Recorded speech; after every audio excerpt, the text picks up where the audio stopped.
ਇੰਨਾ ਲਿல்லாhi व ਇੰਨਾ ਇਲੈहि ਰਾਜਿਊਨ। ਕੋਈ ਸੋਚ ਵੀ ਸਕਦੇ ਕਿ ਇਹ ਮਈਅਤ ਵਾਲਾ ਘਰ ਹੈ। ਸੁਣਦੀ ਹਾਂ ਮੈਂ ਕਿ ਇਵੇਂ ਮੋਲ ਮੰਜ਼ਲ ਹੁੰਦੀ ਏ, ਪਹਿਲੀ ਮੰਜ਼ਲ ਇਹ ਅਰਵਾਹ ਅੱਖੀ ਨਾਲ ਜਿਲੇ ਡਿੱਠੇ ਮੀ ਤੇ ਕੰਨਾਂ ਨਾਲ ਸੁਣੇ ਮੀ, ਮੈਂ ਤਾਂ ਕੋ ਆਪਣੇ ਦਿਲ ਦੀ ਹਾਲਤ ਦਸਾ ਨਹੀਂ ਵੀ ਸਕਦੀ। ਮਤਲਬ ਇਵੇਂ ਜਿਵੇਂ ਕੋਈ ਸ਼ਾਦੀ ਦਾ ਸਮਾਂ ਹੋਵੇ, ਇਹ ਕੋਈ ਧੀ ਕੋ ਟਰੇਂਦੇ ਪਏ ਹੋਵੇ, ਰੁਖਸਤੀ ਥੀਂਦੀ ਪਈ ਹੋਵੇ।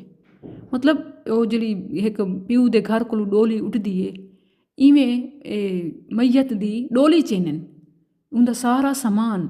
ਮਤਲਬ ਤੁਸੀਂ ਜ਼ਰੀ ਇੱਕ ਤਾਂ ਸੋਚੋ ਕਿ ਅੱਲਾ ਨੇ ਤਾਂ ਕੋਈ ਅਕਲ ਨਹੀਂ ਦਿੱਤੀ, ਸ਼ਊਰ ਨਹੀਂ ਦਿੱਤਾ।